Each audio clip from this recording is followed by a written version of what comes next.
This is the Everyday AI Show, the everyday podcast where we simplify AI and bring its power to your fingertips. Listen daily for practical advice to boost your career, business, and everyday life. Apple is building its own ChatGPT rival. That's right. Last but not least to the party, Apple has built its own GPT system. We're going to talk about what that means, and I'm going to give you 2 billion reasons why it'll probably be more successful than you think. So, thank you for joining me. My name is Jordan Wilson. I'm the host of Everyday AI. This is your daily live stream, podcast, free daily newsletter, helping everyday people like you and me keep up with what's going on in the world of artificial intelligence, because there's a lot, and how you can actually understand it, right? That's the most important thing. That's what we're here trying to do. So if you are joining us live, please drop a comment. Let me know what you think about Apple's new GPT. But even more importantly than that, we got some breaking news, right? So we always start the show with news, giving you the top, 3-4 headlines that are, going to affect you. But we're going to do we're going to do something else today. We're actually going to talk about one big news piece. So let's talk about that right now. And yes, good morning, Dr. Harvey Castro. Thank you for joining us. Before we talk about Apple GPT, because I have a lot of thoughts on that, there is some literal late breaking news. When I went to bed, this wasn't a thing. I woke up and it happened about an hour ago, but there has been some initial agreements between the major AI tech companies in the US and the government. So let's talk about what that means. Thank you for joining us, Nadia. Hello from Ann Arbor. As a reminder, if you're joining the live stream, let's talk together. Leave me a comment.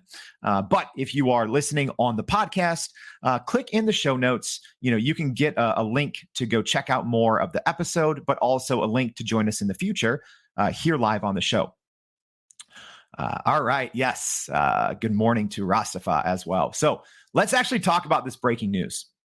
Don't worry, we're going to get back to Apple GPT because I think that's important. But this was just released. So here's what this new voluntary agreement is and what it means. So as a reminder, as of at least now, this is just a voluntary agreement between the White House. So President Biden is supposed to be meeting today. Today is Friday, so he's supposed to be meeting with leaders of 7 big companies. So the CEOs or presidents of these companies: Google, Microsoft, Meta, Amazon, OpenAI, Anthropic, and Inflection. So those are all, it's kind of funny, Apple's not on that list. So what's the difference between all of these companies and Apple? Well, all of these companies right now, the 7 that I just named, Google, Microsoft, Meta, Amazon, OpenAI, Anthropic, and Inflection, they all have, I believe, except Amazon, now that I'm looking at this, but the other 6 all have publicly available AI chat. So you have, your Bard, your Bing chat. Facebook just released their Llama 2, which is going to be kind of their kind of quote unquote answer to OpenAI, and then you have OpenAI, Anthropic Cloud, and Inflection Pi, which we talked about a little on the show yesterday. So, what does this mean? And let me know what you guys think of this breaking news of AI companies and the government reaching a tentative agreement.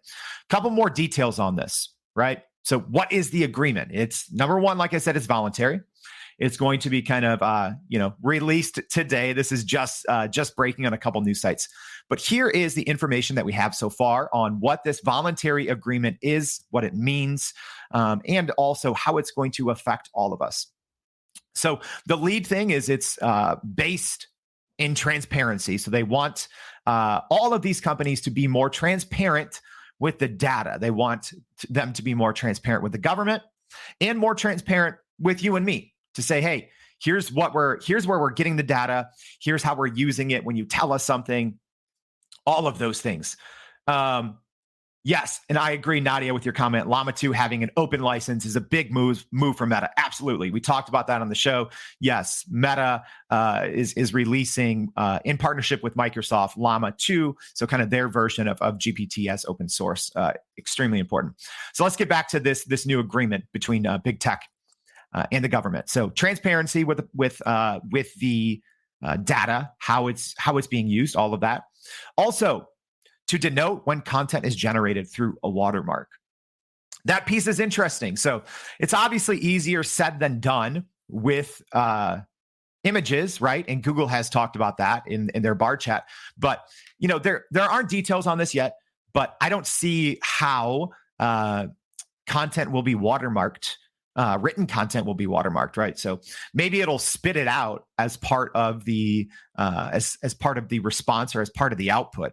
Like, hey, this was generated with AI, but I'm guessing content creators or anyone else is not going to include that little piece. It's like, by not including it, right? Because some people will, but if you leave it out, all of a sudden you are saying like, oh, look at all this great content I'm producing by myself, right? So the advantage or the pros of including this, if it is just a written watermark, it doesn't make sense to me because most people are not going to include it.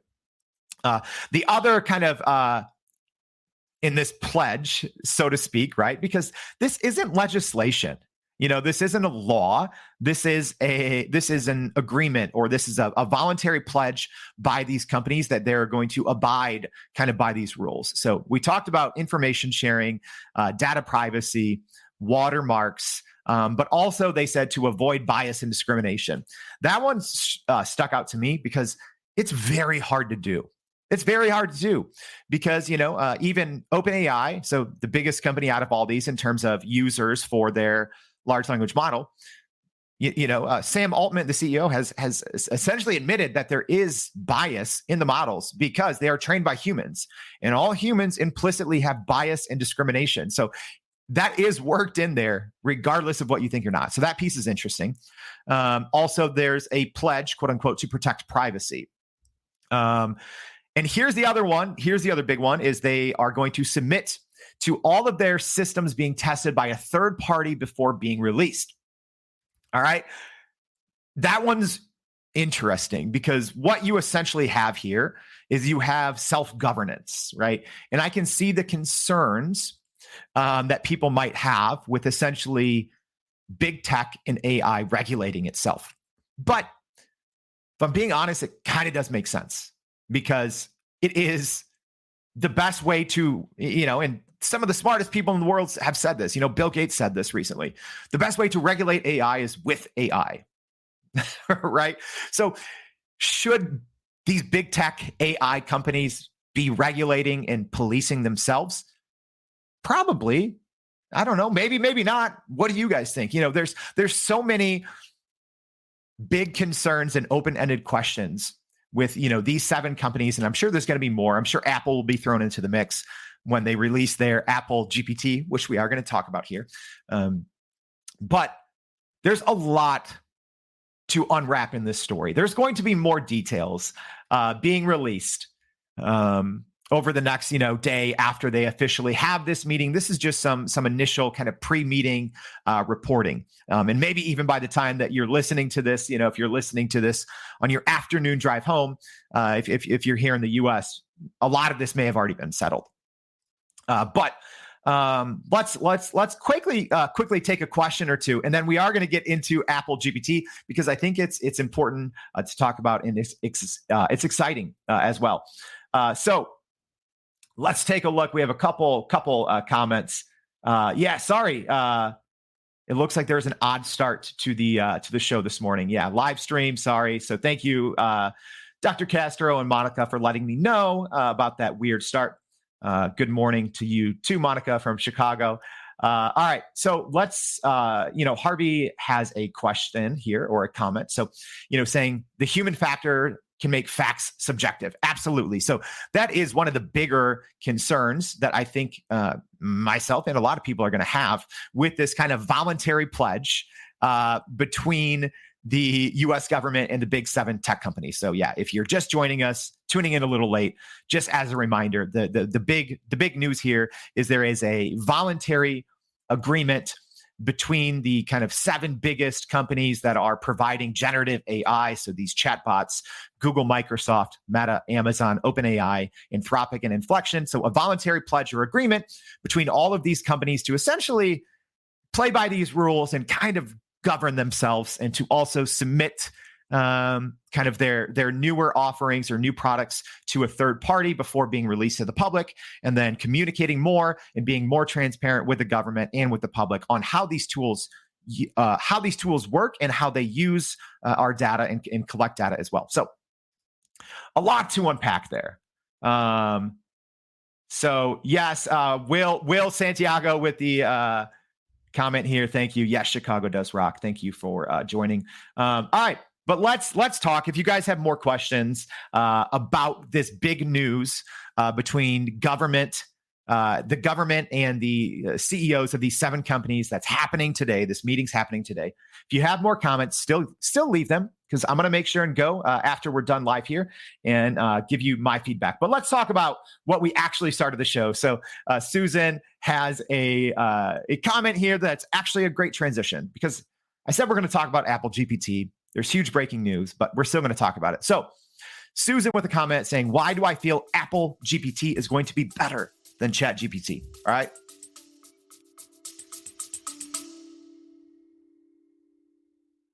Are you still running in circles trying to figure out how to actually grow your business with AI?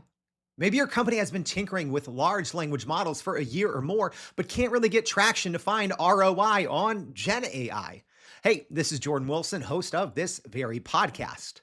Companies like Adobe, Microsoft, and NVIDIA have partnered with us because they trust our expertise in educating the masses around generative AI to get ahead. And some of the most innovative companies in the country hire us to help with their AI strategy and to train hundreds of their employees on how to use Gen AI. So whether you're looking for ChatGPT training for thousands or just need help building your front-end AI strategy, you can partner with us too, just like some of the biggest companies in the world do. Go to youreverydayai.com/partner to get in contact with our team, or you can just click on the partner section of our website. We'll help you stop running in those AI circles and help get your team ahead and build a straight path to ROI on Gen AI.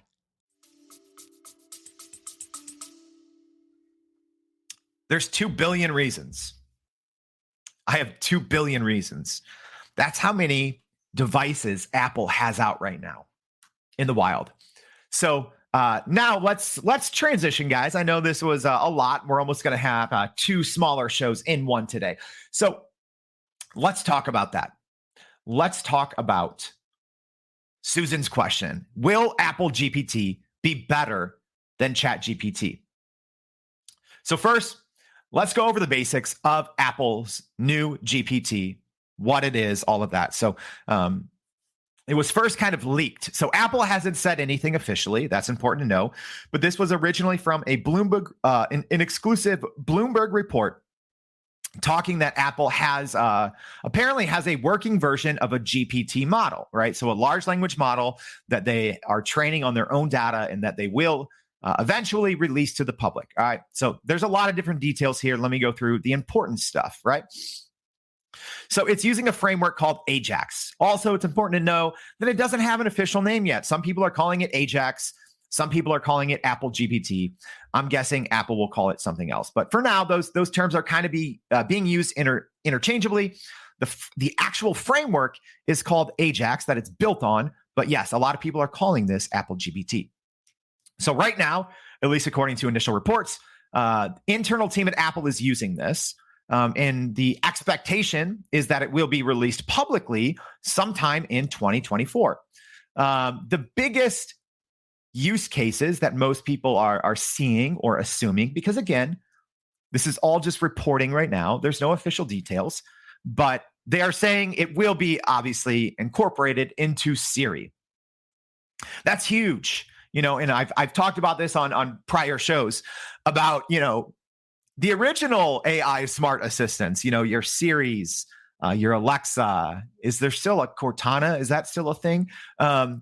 Here's the thing. If you've been using ChatGPT or Bard or anything else over the last couple of months, and then you go back and like talk to your Alexa or talk to your Siri, it is baffling how bad those are now. It sounds like so judgmental for me to say that, but if you're using ChatGPT or anything on an ongoing basis, it is almost impossible now for me to get any value personally out of a Siri or an Alexa, because we are so used now to these GPT products and offerings being so super smart and being great at responding to our queries, right? So those 2 billion reasons why this will be more successful. And thank you again for that comment, because it is the perfect transition, Susan. So will it be better than ChatGPT? I think eventually it will. It eventually will. Think of Apple's normal business model, right? Let's look at the iPhone. The iPhone was not the first smartphone. It was not the first internet-connected smartphone. There was others that were to the party way before the iPhone.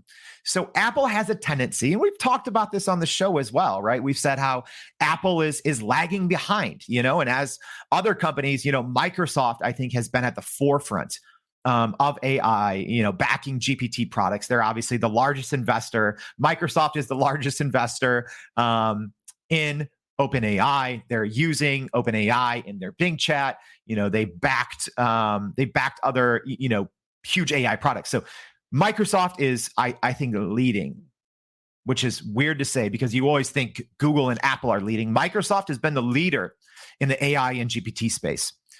Google has been kind of shortly following behind. And then you have these other companies, Anthropic Cloud, Inflection, some of these other kind of smaller, quote unquote, but still very powerful GPT models.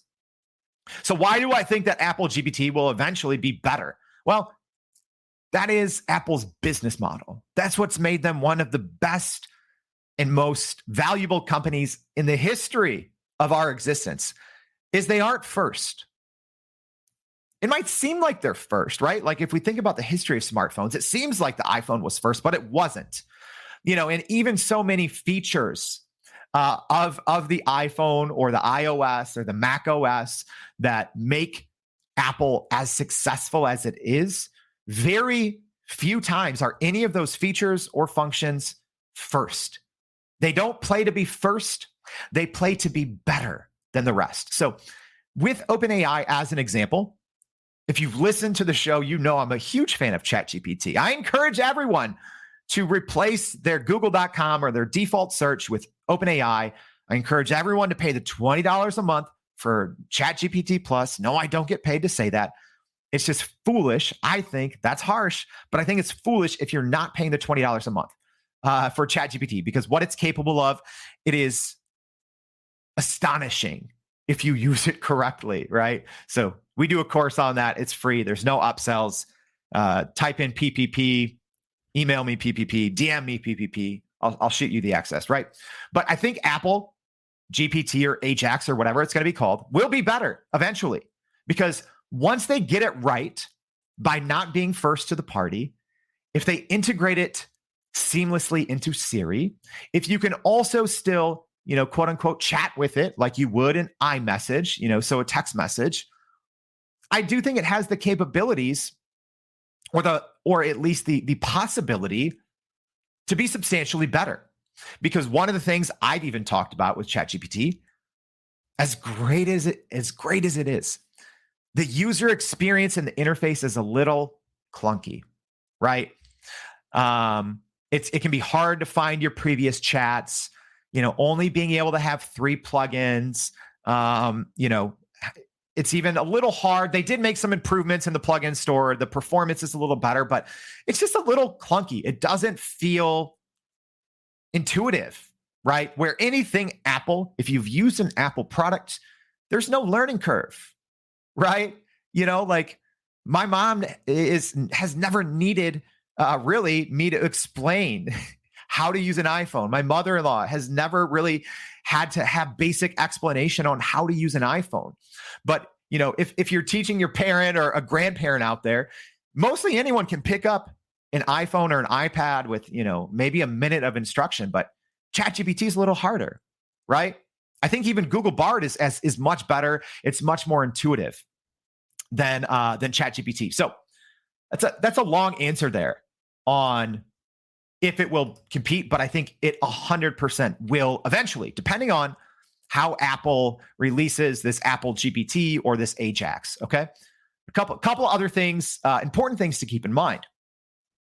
This is not Apple's only AI play. If you're sitting back there and you're seeing everything that Microsoft and Google and all these other big companies are doing, and you're like, oh, Apple's just been, sitting there doing nothing. Absolutely not, right? It's been widely reported they are working on a self-driving AI car, right? You have the Vision Pro headset, which they announced and will be coming out. I think that's also either late 2023 or early 2024. So that's, the headset is their biggest, most public AI play, right?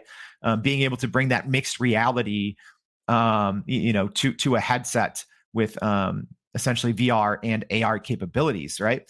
Also, Apple has already announced, their other big AI play, which is in health and fitness. So it's not like Apple has been ignoring kind of this new generative AI wave, but so much of this is driven by monetizing, because what we've seen as companies like Microsoft, or if you get on the hardware side, NVIDIA, some of these other companies that have been investing more publicly into generative AI have seen their stock prices soar. I talk about it's crazy now how NVIDIA now is probably one of the most important companies for the US economy. They're one of the only companies, and they have such a disproportionate market share of being able to make these computer chips, these GPUs, which is what, the most important AI, they need this GPU. And NVIDIA is the only one right now that can keep up with demand of creating a high quality GPU, right? If that goes away, so many companies and just the US economy could really start to slip, right? But that's why I think Apple has continued to work on a GPT product, even in the background, even as they have the AI self-driving car, the Vision Pro headset, all their new AI fitness and health initiatives. But you have to play to the crowd. And what we've seen is generative AI chatbots are definitely not a fad. It is the way of the future. And so Apple knows, they're smart. They knew that they would eventually have to release this project, release their GPT, kind of their ChatGPT competitor, and especially how it's baked into the iPhone is going to be paramount with its success. I've said this all along. I was talking to a small group of young entrepreneurs in Chicago here last night about AI, and I said, we had a 10 to 15 year grace period to kind of quote unquote learn Web 2, right? Social media, all these other things, that we consider, the new internet. We had a nice 10 to 15 year time period where, as an individual in your career, you had time to figure it out. As a companies didn't have to rush online in the early 2000s. They had time. But now if you're not generating some sort of business, it's hard to be successful, right? With the GPT and this AI kind of wave, you don't have that long. You don't have 15 years. Apple knows that, Microsoft knows that. But I think it's important for the listeners of this live stream and podcast to know that as well. We talked about that yesterday with our guest, Corey. He said, very, very smart guy who's been very successful in tech and AI over the last decade.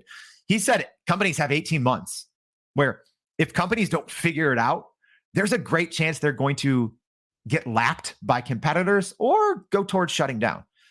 All right. So to recap, we went over a lot today. I'm going to get to a couple of these comments and questions before we close out.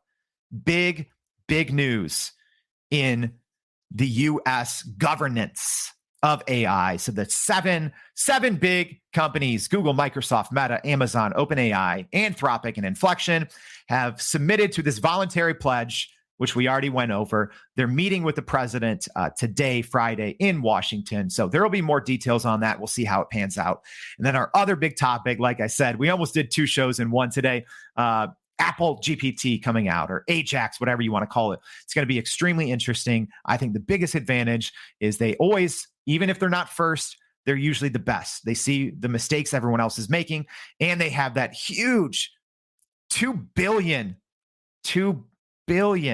reasons why I think they're going to really crush it is they have 2 billion devices out there. So whenever they do release this GPT, whether it's baked into Siri or whatever it is, sometime in 2024, it's going to be used by up to 2 billion people.